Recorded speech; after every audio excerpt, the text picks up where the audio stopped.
Okay, boleh dengar? Boleh cikgu. Boleh. Alright. Ada yang saya share ni? Ada cikgu.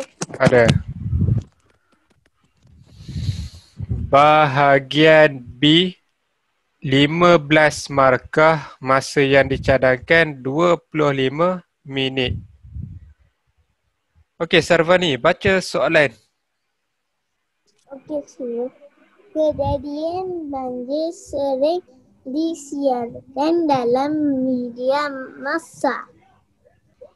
Tulis ulasan tentang kejadian banjir dalam bentuk perengan. Panjangnya ulasan kamu hendaklah antara 50 hingga 80 patah perkataan. Jadi kita akan buat ulasan tentang kejadian banjir. Ulasan ni kita akan buat dalam bentuk perenggan. Jumlah patah perkataan 50 hingga 80 patah perkataan untuk sekolah kebangsaan. Untuk sekolah jenis kebangsaan 40 hingga 70 patah perkataan. Itu saya singkatkan. Okey, kejadian banjir ataupun musim tengkujuh. Musim tengkujuh bermaksud hujan yang turun dengan lebatnya. Kalau cuaca yang panas yang berpanjangan, musim apa? Musim kemarau.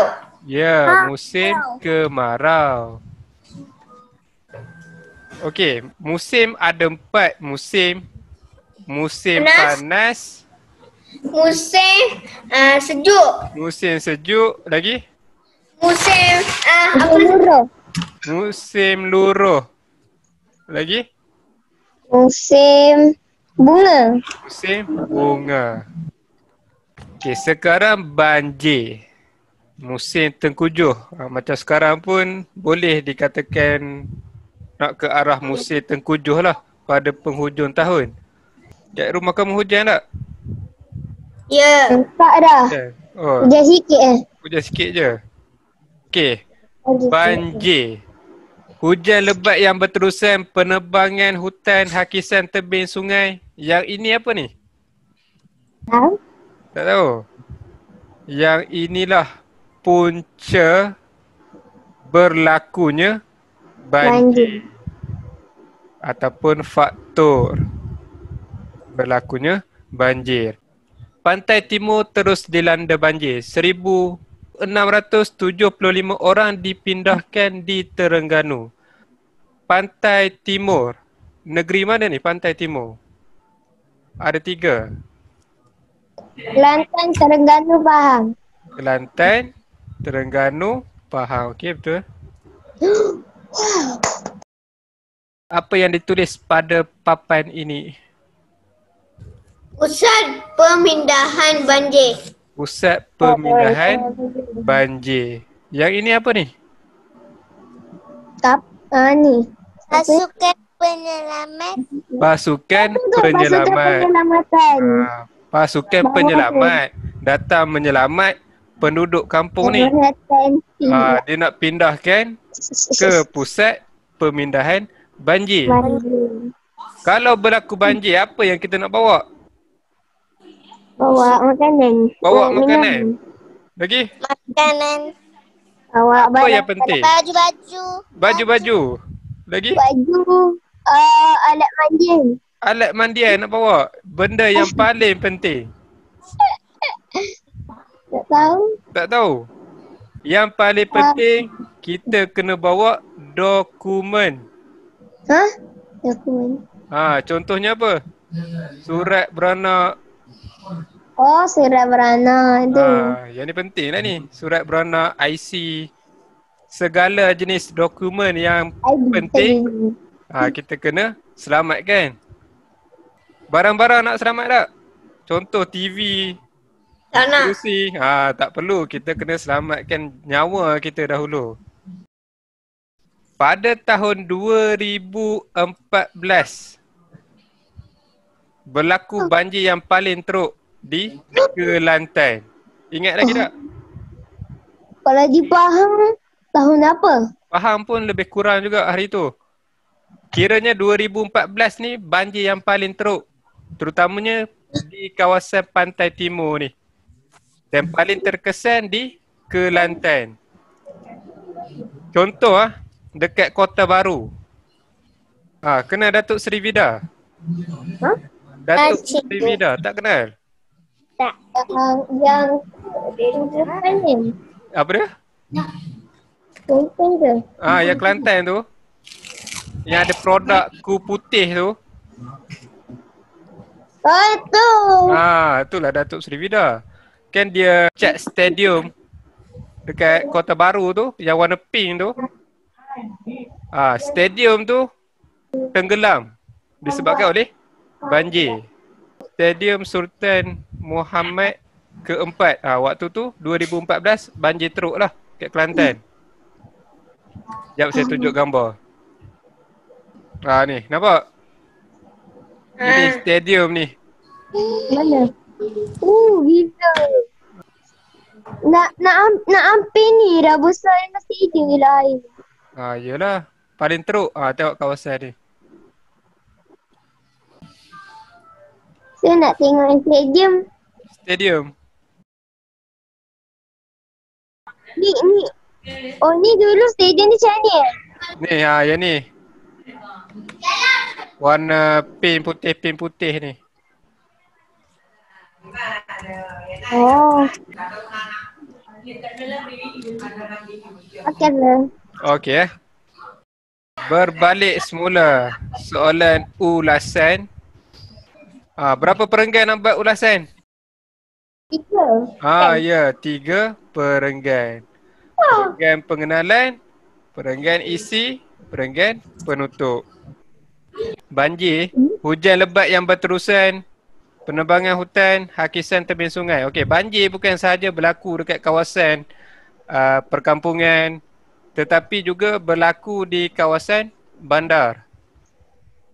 Di kawasan bandar ni kita gelarkan banjir kilat.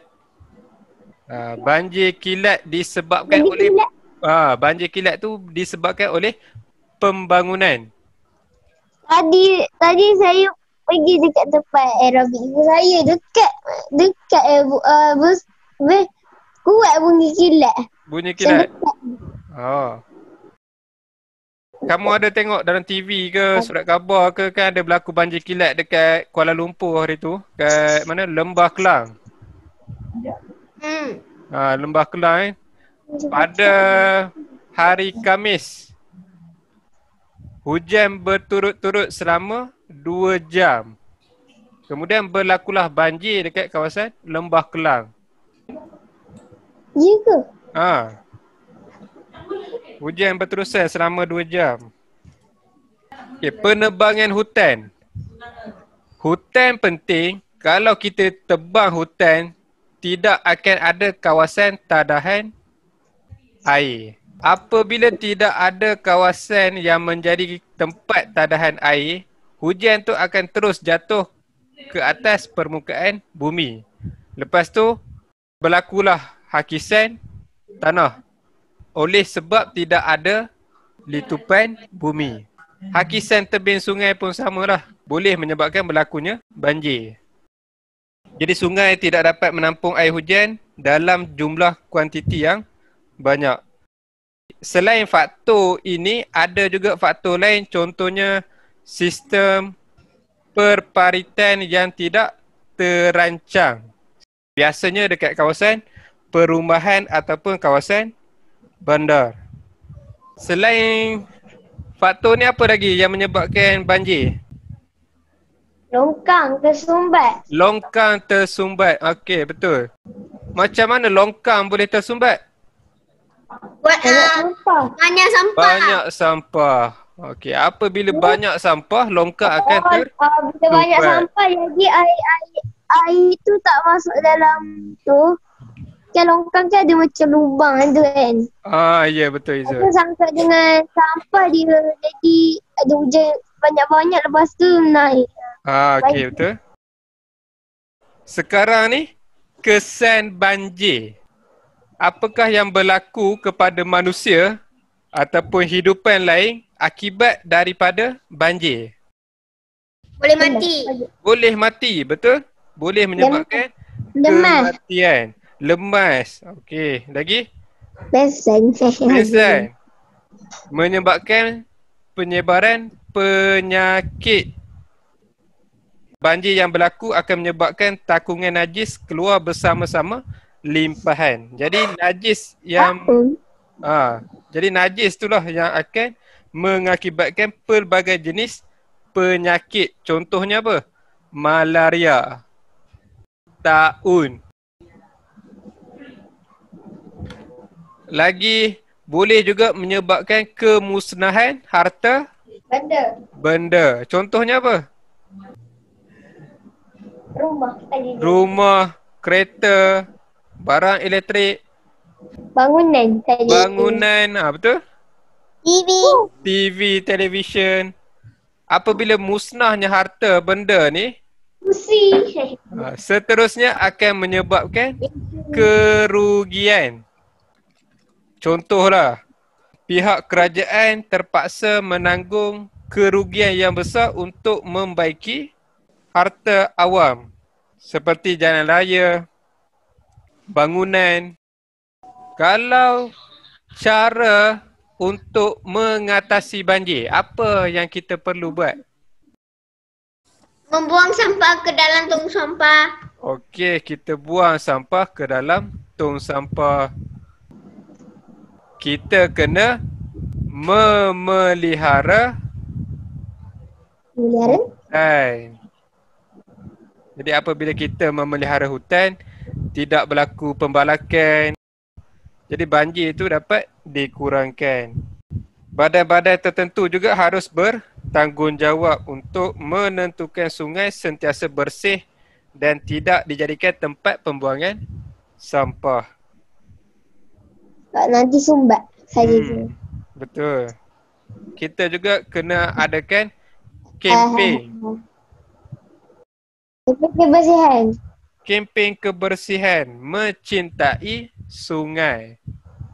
Contohnya dekat sekolah kan ada kempen-kempen. Yang tu pun satu cara yang terbaiklah untuk mendidik murid-murid agar menjaga alam sekitar daripada berlakunya fenomena yang tidak diingini lah. Contohnya fenomena banjir. Walaupun ada juga faktor semula jadi, contohnya hujan lebat yang berterusan. Yang ni kita tak boleh kawal. Kalau hujan lebat yang berterusan, kita tak boleh kawal. Jadi yang tu faktor di luar kawalan lah. Dania, baca pengenalan. Gambar menunjukkan faktor kejadian banjir yang disiarkan dalam media massa di negara kita. Okey, gambar menunjukkan faktor kejadian banjir yang disiarkan dalam media massa di negara kita. Media massa terbahagi kepada dua, iaitu media elektronik dan juga media cetak. Ada dua. Kalau elektronik, contohnya radio, televisyen, yang itu media elektronik yang disebarkan secara elektronik. Kalau cetak, yang bercetak, contohnya apa? Surat khabar. Lagi apa? Majalah. Majalah. Buku. Buku. Yang itu media cetak. Yang ini pengenalan. Kamu ambil sahaja daripada soalan. Gambar menunjukkan faktor. Yang ini kita tahu tadi ada faktor. Gambar menunjukkan faktor kejadian banjir yang disiarkan dalam media massa di negara kita. Yang ini saya tambahlah. Frasa di negara kita saya tambah. Kemudian saya titik. Sudah dapat satu ayat untuk pengenalan. Selesai pengenalan, barulah kita masuk isi. Isi mesti ada dua T, iaitu tersurat dan juga tersirat. Dan tersirat. Okey. Tersirat. Sarvani, baca isi.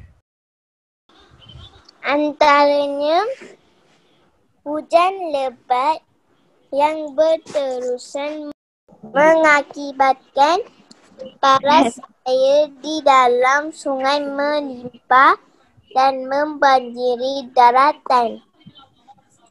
Selain itu, aktiviti penebangan hutan yang tidak terkawal menyebabkan kemusnahan kawasan tadahan air. Apabila hal ini berlaku, air hujan tidak dapat ditampung oleh daun-daun pokok dan terus turun ke bumi. Di samping itu, hakisan tebing sungai turut menyebabkan banjir kerana struktur tanah menjadi longgar. Okey. Nak baca? Nak baca boleh Izul. Ambil kesimpulan. Kesimpulannya, pihak berwajib harus mengambil tindakan untuk mengatasi masalah banjir.